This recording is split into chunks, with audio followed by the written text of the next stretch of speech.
नमस्कार शेतकरी मंडळी मित्रांनो, पीक पाहणीचं एक महत्त्वाचा संदेश तुम्हाला द्यायचा आहे सर्व शेतकरी आपल्या मित्रांना. मित्रांनो, हे बघा, पीक पाहणीच्या ॲपमध्ये तुम्हाला कधी कधी काय ओरं आलं, सर्व्हर एरर ओरं आले मित्रांनो. बऱ्याच शेतकऱ्यांनी ही समस्या जाणवली आहे मित्रांनो मला.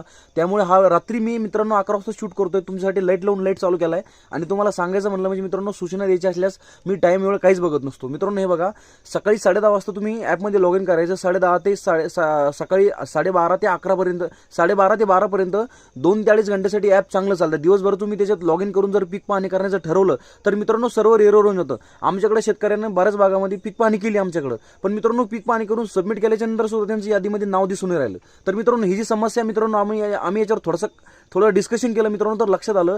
कारण याच्यामध्ये काय होतं मित्रांनो, दुपारी ट्रॅफिक भरपूर असते, म्हणजे बरेच शेतकरी दुपारा त्या ॲपवर लॉग इन करून पीक पाहणी करत असतात.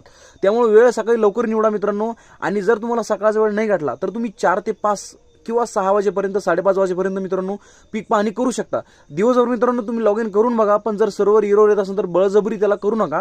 कारण तुम्ही सबमिट केलेली माहिती कुठेतरी घोटाळा करते आणि तुमचं त्या यादीमध्ये नावच दिसत नाही. मित्रांनो, आमच्याकडे बऱ्याच शेतकऱ्यांचं मित्रांनो या ठिकाणी मी पीक पाहणी केली, पण बऱ्याच शेतकऱ्यांनी मित्रांनो 2-3 शेतकऱ्यांचे, 4 शेतकऱ्यांचे घोटाळे हे दिवसांदिवस घडत आहेत मित्रांनो. तर हे घोटाळे तुमच्यासोबत नाही घडासाठी मित्रांनो रात्रीच्या 11 वाजता शूट केलंय आणि तुमच्यापर्यंत ही माहिती पोहोचवली.